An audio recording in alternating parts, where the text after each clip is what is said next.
ukamjibu. Bosi mzuri, bosi mbaya tu utamjua. Sikujibu, sikuongea na niko na yeye hapo. Wakaongea story zao, sijui nani kaondoka. Sijui gani hata yeye pia kashaondoka. Kabla ya hii story yake ya jana, kuna story nyingine pia alikuwa anamsimulia. Huyo binti sijui kwa Morogoro, sijui kwa Dodoma. Sijui kuna binti gani, sijui aligombana na saa, pia ameondoka. Sijui kwa ni mpishi wenu, sijui mimi hata sijui ni nani. Sababu ni story ambazo nasikia akiongea. Nilienda nikafungulia gate, alafu nilivyoitwa nikauliza, nikamwambia mimi sijui. Sisi hatuendekezi upumbavu, madam, umesikia? Yaani sisi tumenyooka. Nafikiri kama unanifuatilia vizuri, hatupepesi. Kuanzia hapa tunawachuja. Yaani hapa kituoni kwetu kama mtu ana matakataka yake kama hayo anayoonyesha huko kwako, hapa kituoni kwetu akai. Ukiona mtu amekaa hapa kituoni kwetu ni mtu ambaye alikuwa anamwambia nimeondoka huko jeshini, na hizo anapaita jeshi. Hapa ni jeshini kweli. Hapa sisi hatuna utani. Kwa sababu ndio maana wanarandaranda. Kwani alipokuja hapo si amekwambia amezalishwa, ametelekezwa? Si upumbavu wao. Kama amezalishwa, ametelekezwa, mbona anahangaika na kazi za ndani? Mbona anahangaika na kazi za ndani? Madam, sisi hapa tunawafundisha maisha. Ambaye ana uwezo kuihimili mafundisho yetu, ataweza maisha, atayamudu. Ambaye hataweza, kwanza hatutaki hata afike kwa mteja wetu. Kwa hiyo hapa kituoni tunawachuja. Hapa tunawapangia kazi, tunawapa majaribio. Mtu ambaye analeta kiburi, ujeuri, anakimbia mwenyewe. Kwa hiyo kama wanapaita jeshini, kweli ni jeshini. Sisi hatucheki. Mimi na mume wangu tumenyooka kama rula. Kwa hiyo message ni kweli. Yaani tena waendelee kutangaziana kabisa, na sisi tunasema hatutaki wadangaji, hatutaki wadada wasiokuwa na heshima, hawana adabu, sio kwenye kituo hiki. Maana tabia ni tabia. Hata mtu akiwa professional bado kama tabia chafu ana tabia chafu tu. Kama ana tabia za wizi, udokozi, ni tabia za wizi na udokozi ambazo hatutacheka. Kwa hiyo tukigundua tumemweka mtu jikoni lakini ni mwizi, akienda sokoni harudishi change, akienda sokoni anaongeza bei, anaongeza gharama. Tena anawaambia kabisa, anaweza kwenda na mtu anamwambia ukiulizwa kule na saa au na madam, hizi vitu tumenunua shilingi ngapi, usitaje hizi bei. Sasa hiyo utakaa na mtu wa namna hiyo madam? Sasa kama mtu ambaye huwezi kumwamini hapa kituoni, utakuja kumpanga kwa bosi gani? Kwa hiyo sisi hapa tunawachuja na wanajichuja kweli kweli. Na sisi hicho kitu hakitutishi, kwa sababu tunajua wana malezi na makuzi mabovu kutoka kwa wazazi wao, kutoka huko walikotoka. Kwa hiyo wanapokuja hapa wanakutana na mazingira ambayo kama mtu hajanyooka hayawezi. Hapa sisi mazingira yetu lazima uwe umenyooka. Namwambia haya maisha yalivyo magumu. Haya maisha yalivyo magumu. Wewe unafika sehemu hakuna mtu anakustress. Unashinda the whole day uko peke yako. Wewe kinachokufanya ushinde kufuata mnachoambiwa ni nini? Sasa mtu kama huyo madam, wewe umeshuhudia mwenyewe tabia zake zilivyo mbovu, zilivyo chafu. Mtu kama huyo atakaa huko aseme pale kituoni ni wakali sana. Hebu niambie, utaacha kuwa mkali kwa mjinga kama huyo? Mtu ambaye hana heshima, hana adabu, jinsi ambavyo amekuja hapo na kuanza kufanya vitu vya kipumbavu. Utasema kweli umvumilie mtu kama huyo? Hapana. Kwa hiyo sisi hapa hatuwezi kuwavumilia. Yaani kwa kweli sisi ni wakali. Ni wakali kwa sababu hatutaki tabia za kipumbavu. Tunataka watu ambao wamenyooka. Wanapoteza uaminifu. Wanapoteza uaminifu kwa sababu gani? Hata siku ile nampeleka hospitali. Tumerudi kutoka hospitali. Mimi niko chumbani, akanigongea akaniambia, "Mnaendaje kusuka wapi?" Nataka kwenda saluni. Nikamwambia, "Wewe umeniambia kuna hata hela paracetamol. Hela kusuka unayo?" Ninabuku tu, akaenda zake akasuka. Sikumuuliza, ndo aliporudi akaingia kupika. Jana kwanza kuamkia jana mlango ulilala wazi. Sasa mimi huwa naamka asubuhi. Na yeye pia alipofika siku mbili mfululizo alichelewa kuamka.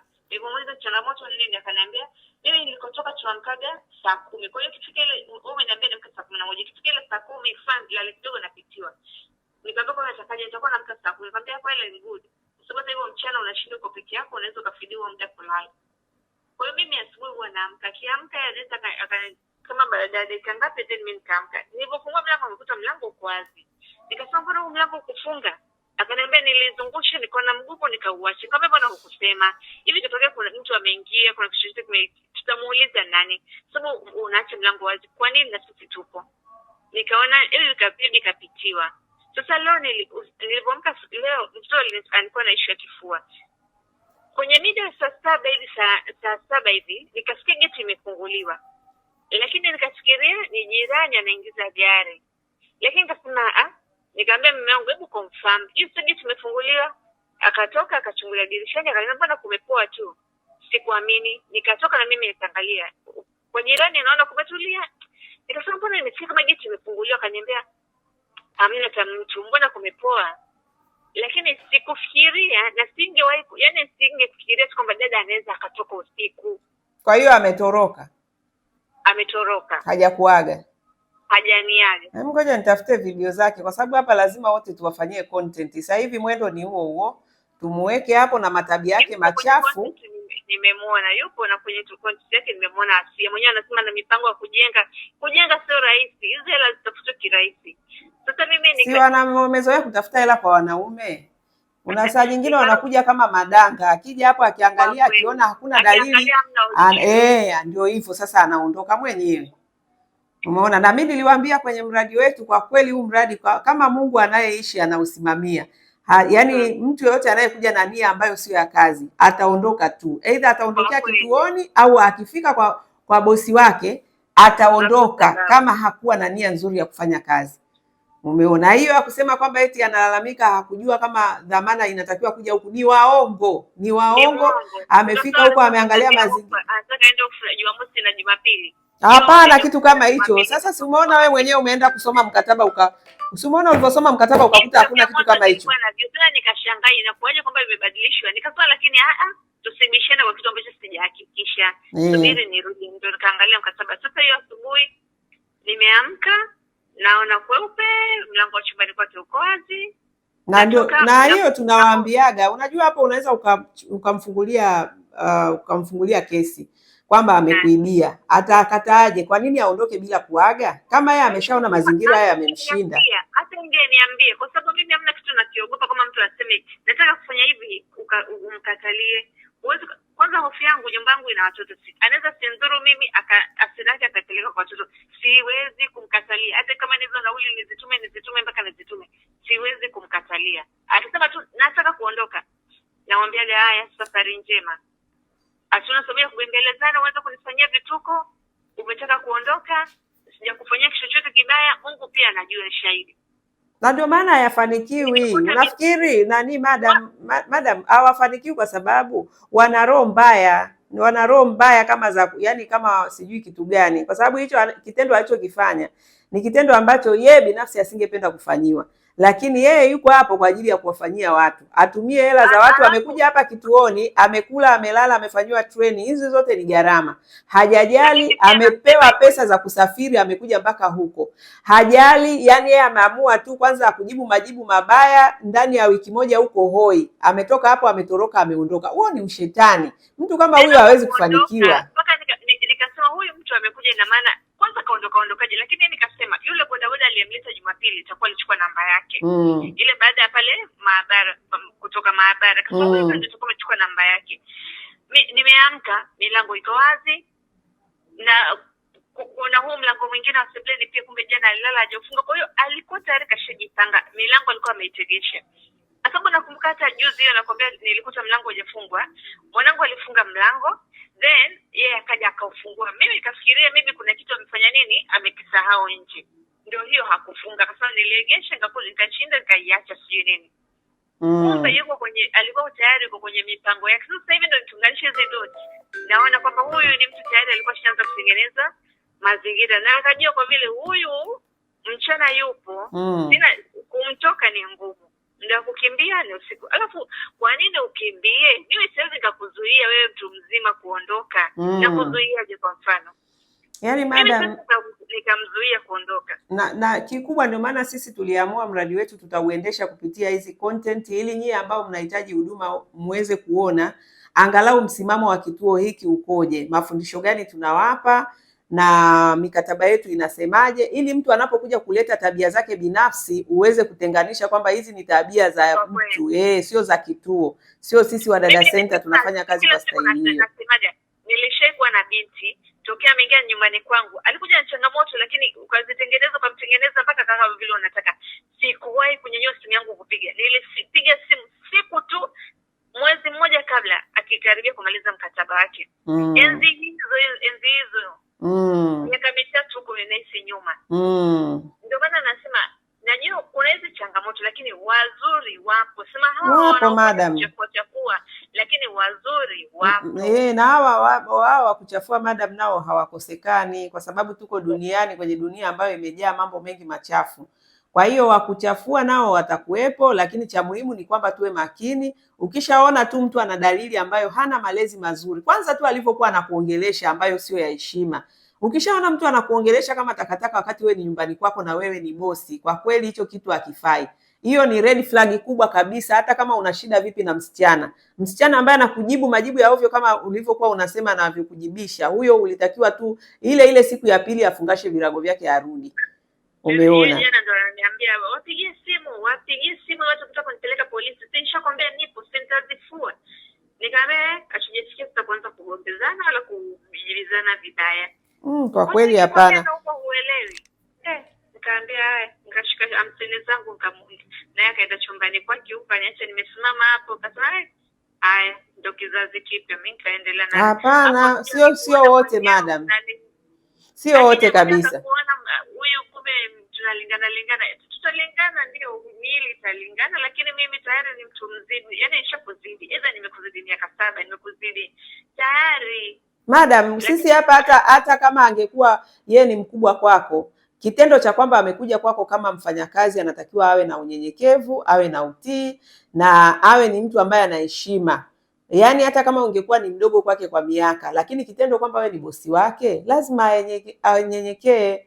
Yaani sisi hapa hatuna heshima za miaka, kwamba kwa sababu yeye dada ni mkubwa basi akija hapa akufanyie ujeuri. Hapana. Au eti kwa sababu mnalingana miaka yeye ndio aonyeshe ujeuri. Hapana. Hizo hayo ni malezi mabovu tu. Ni mtu ambaye yani huko alikotoka hakulelewa vizuri, kwa hiyo ni mshenzi, ni mjeuri, ni mtu ambaye yani hawezi kusaidika, na matokeo yake ndio hivyo, atakuwa anaendelea kuhangaika na dunia bila kujua shida iko wapi. Kumbe shida ni tabia zake mwenyewe ndio zinaendelea kumzungusha kwenye umaskini. Umeona? Haya madam, pole. Mimi ngoja basi tuangalie utaratibu wa kukutumia dada. Wewe usikate tamaa, hao wa hivyo utakutana nao, lakini usiwatolerate. Mimi ninachoomba ni kwamba ukikutana na dada mwenye tabia ambazo sio nzuri, hana heshima, hana maadili, hakuna kutolerate, kwa sababu wadada wanaokuja hapa ni wengi. Mimi naposti kila siku wadada wapi ambao wanakuja kuomba kazi. Katika hawa tutakutana na magugu, tutakutana na wale ambao hawana adabu, wale ambao hawajalelewa vizuri, tutawachuja kwa kuondoa kwenye mradi, na tutabaki na wale wazuri. Kama wewe mwenyewe ni shahidi, umesema ushapata dada amekaa amemaliza mwaka na mliishi vizuri. Kwa hiyo ili huyu asikukatishe tamaa, si tuendelee kuchapa kazi, tuendelee kuwa na imani kwamba Mungu atatukutanisha na watu sahihi. Wakati mwingine hawa wanakuja kwa sababu zao tu, umeona, lakini tunaamini kabisa kwamba kuna watu ambao watakuja kutupa huduma nzuri. Cha muhimu tusiruhusu, yani sasa kama hivyo mtu unaona kabisa sio, alafu wewe unaendelea kukaa naye. Hapana. Yani ukishaona mtu sio, wewe mweke pembeni mapema kabisa. Basi tutakurudia kwa ajili ya kuangalia mpango wa kukuletea mwingine. Asante. Haya madam, asante sana na pole kwa hiyo changamoto. Haya ndo maisha. Haya nyie akina Aisha nyie. Amesema Aisha Asia. Nyie akina Asia wapumbavu wakubwa nyinyi ambao hamjalelewa vizuri, mna tabia chafu, tabia mbovu. Kama huyu madam feedback aliyoitoa. Kwanza kabisa ningetamani msije kwenye huu mradi. Okay? Msije kwenye mradi wetu, kwa sababu nyinyi mnakuja kwa nia ambayo mnatumika na ibilisi na shetani kwa ajili ya kuja kutuchafulia. Lakini nilisemaje, hamtatuchafua. Kwa sababu hapa tukiweka hapa itajulikana mbivu na mbichi ni zipi. Huwezi kuja hapa, msichana yote anayekuja hapa anapewa mkataba mlangoni. Kwa hiyo ukisema ulikuja ukapelekwa sijui kuvaa nguo za kituo alafu basi ukaingia kituo, ni uongo na ushetani mkubwa. Acheni uongo. Acheni kabisa tabia chafu za kishetani hizo. Hakuna anayekuja hapa akapewa nguo moja kwa moja akavaa akaambiwa ingia kituoni. Unapewa mkataba, unaambiwa utaratibu wetu wa kufanya kazi ni huu. Taratibu zetu ni hizi. Utamaduni wetu ni huu. Mila na desturi zetu ni hizi. Uko tayari? Utaziweza? Yote yakiwepo na dhamana. Na tena mwingine akisoma mkataba mzima asipouliza kipengele cha dhamana, tunamuuliza, hii dhamana wewe umeelewaje? Yaani sisi kituo ndio tunamuuliza, dhamana umeelewaje? Tuambie ulivyoelewa. Ili nini? Baadaye wasije wakaanza kujifanya hawakuelewa, sijui akanini, anafika kwa bosi anaanza kusema kwanza hela zenyewe unatakiwa kutuma kituoni. Ndio, kwa sababu ya utapeli wenu. Kwa sababu kama hivyo mtu katumia gharama kubwa, kakaa kituoni, amekula, amelala, amefanywa training, amesafiri kutoka Dar es Salaam kwenda sijui mkoa gani. Hizo zote gharama ametumia. Hajali, kafika ndio kwanza kumjeruhia bosi wake, kumfanyia ujeuri na vituko na vitimbwi, na mwishowe unaamua kutoroka, unaondoka. Hivi unafikiri Mungu gani atakubariki? Unafikiri ni kwa bahati mbaya unahangaika kwenye umaskini? Utazalishwa, utaacha, utazalishwa, utaachwa, na utaachwa na utaachwa tena. Kwa nini? Kwa sababu tabia zako chafu. Hata wanaokuzalisha na kuacha wanaona tabia zako mbovu ulizonazo. Sasa badala ujifunze, upate discipline, ufanye kazi kwa bidii, unaendeleza ujeuri wako na ushetani wako kwa watu ambao wana nia nzuri kabisa. Sisi nia yetu nzuri, kuna wasichana wengi wamesaidika hapa. Na nyinyi ambao mnaondoka kwenye huu mradi hapa, mnaondoka kwa matabia yenu machafu. Uwe umeondoka, ulikuwa jikoni, ulikuwa ofisini, ulikuwa wapi, tabia chafu. Ukiwa na tabia ambazo hazijanyooka, kwenye mradi wetu hukai kwa bosi wako, wala hutakaa hapa kituoni. Kwa hiyo msikae huko mnapigiana simu za upumbavu na kuambiana fulani kaondoka, fulani kaondoka. Ni tabia chafu, kwa sababu kama wewe huendani na sisi, mafuta hayawezi kuchanganyika na maji hata siku moja. Wewe unatumwa sokoni, unaenda kuongeza bei, unaongeza bei. Nani atakaa na wewe? Unaanza kuonyesha tabia ambazo sio za uaminifu kwenye kituo. Alafu unatarajia tukupe kazi kwa bosi. Tukupeleke kwa bosi yupi? Na tunajua kabisa labda kuna mahali mwingine tulishampeleka kazini. Amekaa miezi mitatu, bosi kamkataa. Kumbe tabia ndio hizo, tunagundua huyu yule bosi alimkataa kwa sababu ya tabia hizi. Pamoja na kwamba bosi labda hakusema. Kwa hiyo mwache hizo tabia zenu, mnajianika. Mnavyokaa kutangaziana fai kaondoka, mtu yoyote mchapakazi ambaye anafanya kazi kwa bidii na anataka kufanya kazi za halali, atakaa kwenye mradi huu na atafanya kazi zake. Lakini wale mnaotaka mafanikio ya haraka, mnataka kona, mnataka mpate hela za kupitia kudanga, mnataka mpate hela kupitia wizi, udokozi, hamtakaa, hamwezi kukaa. Yaani mnaonekana kabisa mnajianika wenyewe, mnajidhalilisha wenyewe. Kwa hiyo please, wewe Asia na wenzako na kundi lako la tabia hizo chafu, huu mradi mukome kabisa. Watu wa aina hiyo mkiendelea kuja hapa mtaendelea kudhalilika. Na mnakujaga hapa vizuri mwanzoni, mnavyohojiwa, umetokea wapi, umetusikia wapi, utadhani malaika. Mnaongea kama kondoo vile, yaani kumbe ni kondoo ambaye ni ngozi ya kondoo, ndani ni chui, ni mbwa mwitu. Lakini sisi tunajua muda utaongea, tutakupeleka kazini. Usipoonyesha makucha yako hapa kituoni, utaenda kuyaonyesha kwa bosi wako. Na sisi kwa sababu tunakwenda sambamba, sisi tukimpa bosi dada huwa hatumwachii, tunakwenda sambamba mpaka mwaka uishi. Kwa ukizingua tu tunazinguana, tunazinguana. Kwa hiyo kwa wale ambao mnajifanya wajanja, ndio hivyo, unashangaa wiki moja, kwa sababu unajua lazima ukikaa hela itaenda kituoni kwa ajili ya dhamana mpaka mwaka uishe. Kwa hiyo unajifanya mjanja, unaondoka mapema kabla hujakaa, si ndio? Lakini nataka nikuhakikishie, utazunguka na dunia. Hiyo pesa ambayo umeitumia kwenye kituo chetu, ukalala, ukafanywa training, ukachukua nauli, ukaenda huko kwa bosi wako, nako ukakaa, ukaenda kumfanyia vitimbwi, kuna namna itakurudia. Yaani hiyo ndio principle ya kimungu, kanuni ya kimungu. Kuna mahali utakwenda kulipa. Wewe unajiona mjanja, umekuja, umetutumia, umeondoka, lakini kanuni itafanya kazi yake. Kuna mahali utaenda utatandikwa tu. Yaani hiyo ndio kanuni. Kwa hiyo wasichana wenye tabia chafu za kijingajinga, za kipumbavu, mkome kuja kwenye mradi huu. Tafadhali msije kabisa, kwa sababu mkija mtadhalilika wenyewe. Mtaondoka na mtaingia gharama. Na hata usipoingia gharama, kwa sababu sisi tumewekeza nguvu zetu, akili zetu, maarifa zetu, gharama zetu, haitaondoka bure. Yaani haitaenda bure. Hicho kitu lazima mkijue. Kwa hiyo huyu Asia mwenyewe nafikiri nilifanya naye content. Nitakuwa nilifanya naye content. Sasa hivi nyinyi ambao mnakuja hapa na kujiongesha kama malaika, mkienda mkafanya ushenzi, tawarudisha hapa na kuweka tabia zenu, kuanika tabia zenu chafu. Okay? Kwa hiyo kama huyu Asia lazima tumrudishe hapa hewani, ili wale ambao walikuwa wanamuona wa maana waone ushenzi wake alioenda kumfanya kazini. Popote pale alipo, anakuja sio anaomba kazi, muangalie.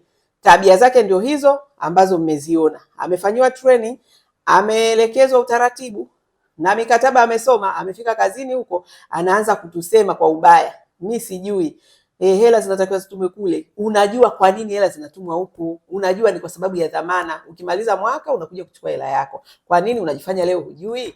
Unataka kututengenezea mazingira gani wakati kitu ulikubali mwenyewe kwa ridhaa yako? Haujalazimishwa, hujashikiwa bunduki, unapewa mkataba, unaulizwa kama uko tayari, karibu. Kama hauko tayari, geti lile pale, kama ulivyoingia ndivyo utakavyotoka. Why unaenda huko unaanza kutengeneza picha ya mazingira ambayo sio sawa? Huo ni ushenzi na ushetani na utapeli. Mkome kabisa.